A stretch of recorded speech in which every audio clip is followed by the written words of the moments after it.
Salut à tous, salut à tous ceux qui sont actuellement connectés, tous les compatriotes qui sont là, Zaga, Kodini, Tobeli, Roméo et Rodako, Kouroulé, Dini et tous ceux qui ont pris la parole avant moi. Je voudrais, à la suite de notre prédécesseur, aussi saluer la libération de notre frère Amron, saluer son courage, sa détermination, le courage de sa famille, sa mère, ses enfants, et lui assurer tout notre soutien pour la suite de la lutte. Nous espérons qu'après les analyses médicales, pour attester de ce qu'il est bien portant, après son séjour dans cet hôpital psychiatrique où on ne sait pas ce qu'on lui a véritablement injecté, il nous reviendra encore plus fort qu'avant et qu'ensemble, nous allons continuer et terminer l'œuvre qu'il a amorcée. Je voudrais saluer aussi l'ensemble de nos compatriotes, c'est-à-dire vous, le groupe des blogueurs, pour votre détermination, votre engagement, malgré les soubresauts, malgré les petits soucis, malgré les problèmes de personnes.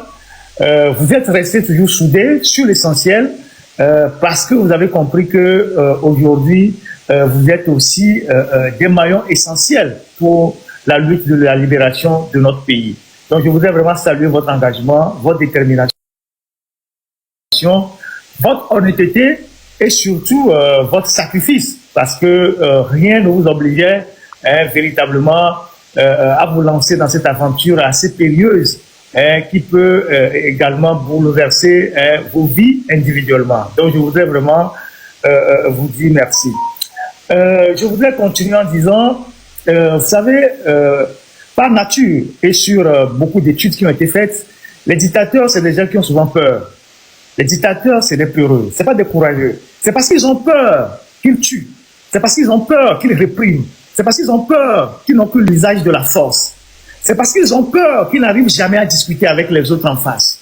Et donc, nous sommes aujourd'hui mobilisés pour nous débarrasser d'un système qui nous a avilis, qui nous a rendus misérables, qui nous a enlevé notre humanité devant le monde entier.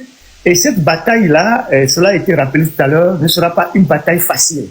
Ce n'est pas parce que nous avons donné quelques coups à Faure-Gnassingbé, à ses amis, que nous allons croire que la bataille est terminée ou elle est déjà gagnée d'avance. Elle sera rude jusqu'à la dernière minute.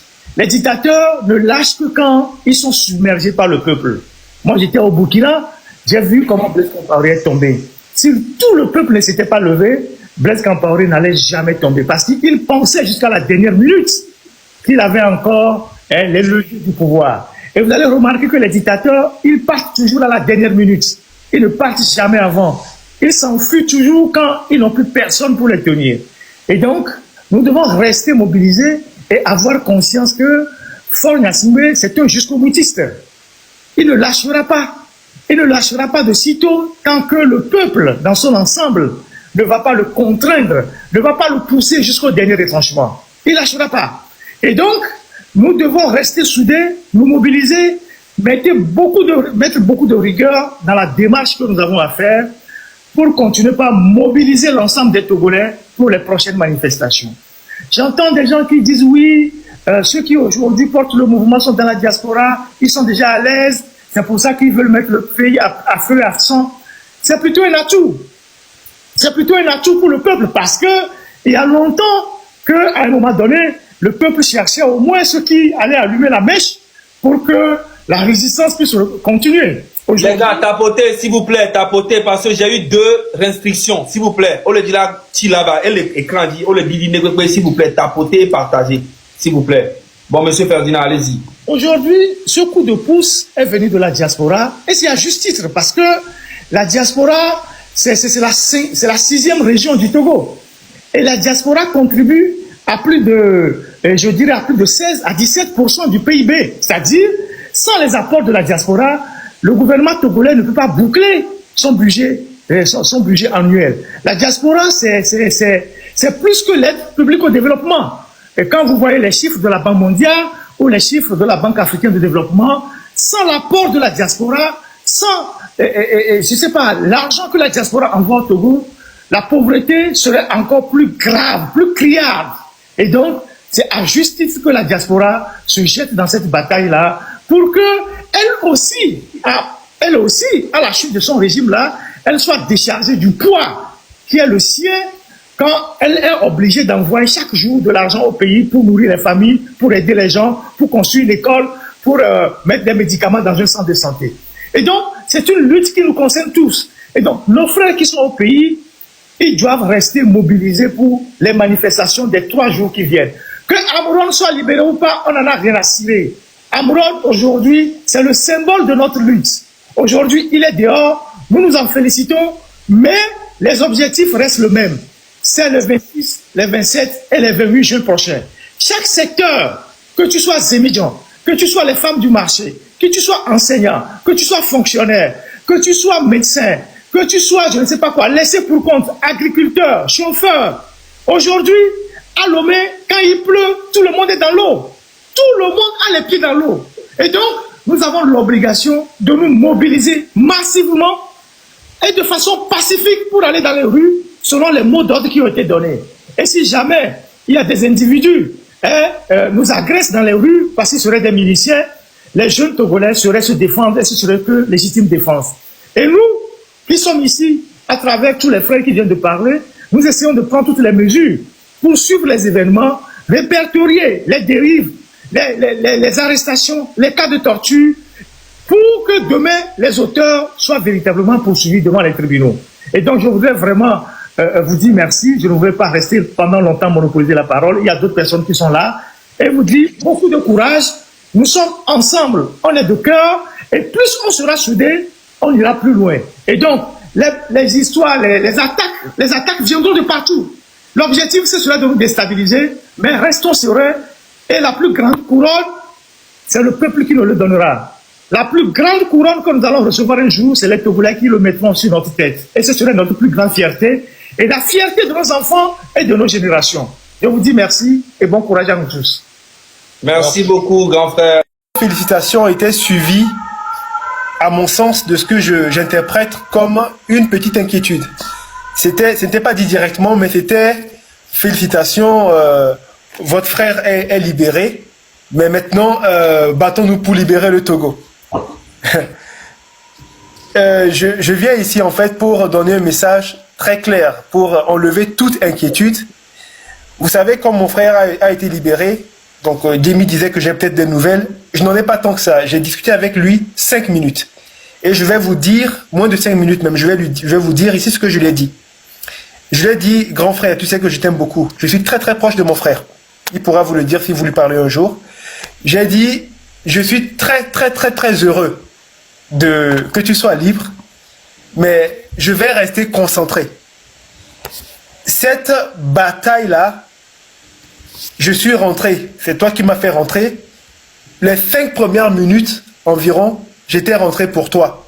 Mais passé ces 5 minutes, ma détermination, mon cœur et tout ce que j'ai en moi, c'est pour tout le Togo, pour tous mes frères togolais. Et je lui ai dit, je vais rester concentré et on va faire des actions ici comme il faut, mais le combat, c'est pour tout le Togo. Que peu importe ton état, comment tu te portes, ce que tu vas faire par la suite, c'est vrai, tu as fait un sacrifice ultime. C'est la première fois que je ne m'attendais pas à ce que tu fasses un tel sacrifice, même si je sais que tu es courageux, mais le combat que je mène, et je pense que je ne suis pas le seul, c'est pour le Togo. Donc, je viens profiter pour en fait rassurer toutes les personnes qui auraient cette inquiétude.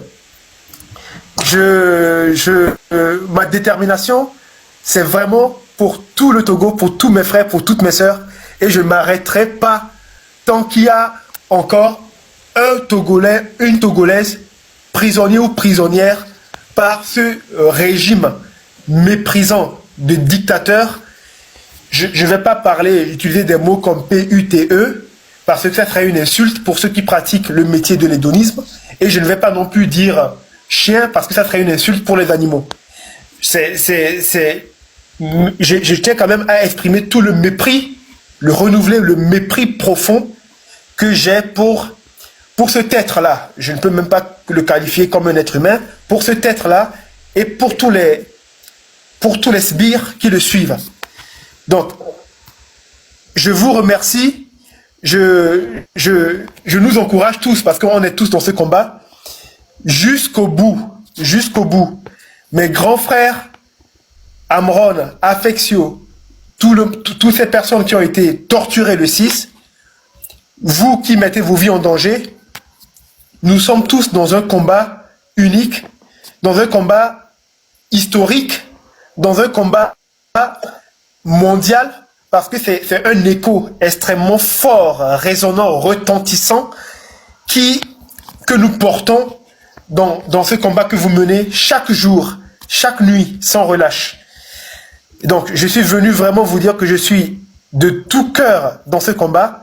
Je n'ai nullement l'intention, et même si quelqu'un me disait, bon, ton frère est libéré, occupe-toi de lui, j'enverrai chier cette personne, même si elle était de ma propre famille. D'ailleurs, je l'ai déjà fait, je ne vais pas le dire ici, mais j'ai déjà fait envoyer chier des personnes de ma famille qui étaient mes grands frères, etc. Donc, c'est pour vous dire que c'est vos actes, le courage dont vous faites part me transcende. Et je suis physiquement, spirituellement, intellectuellement, de tout cœur jusqu'à la dernière goutte de mon sang, avec vous tous, mes frères, vous toutes, mes sœurs, mes grandes sœurs, mes grands-mères, et tous ces Togolais et toutes ces Togolaises dans ce combat. C'est pour vous rassurer dessus. Et évidemment, je vais faire que répéter ce qui a été déjà dit. Vous avez réussi à faire peur à bien des égards à ce régime. Et ben c'est encore une victoire. Mais je le rappelle, c'est une victoire que vous venez de faire se manifester à nouveau par cette libération. Et vous montrez encore une preuve absolue que ça fonctionne. Que ça fonctionne. Il y aura toujours, que le grand frère Ferdinand l'a dit, c'est une lutte qui sera longue.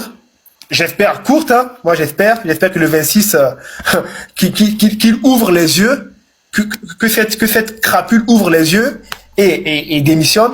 Mais comme l'a dit le grand frère, je sens bien que la perfidie de cet être le pousse à mettre ses ongles diaboliques jusqu'à ce qu'on les lui casse, jusqu'à ce qu'on l'oblige à céder cette victoire qui, en fait, est notre droit.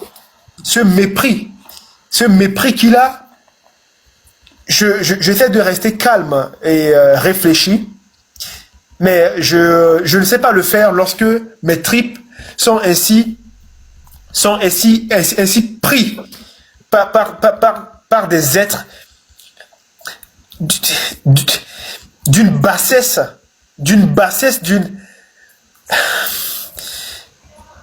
Tout ce que je peux vous dire, c'est on continue le combat, comme on le fait, sans relâche, et la victoire, elle est largement à notre portée.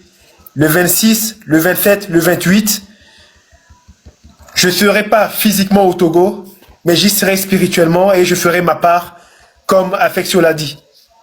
Merci infiniment. Merci.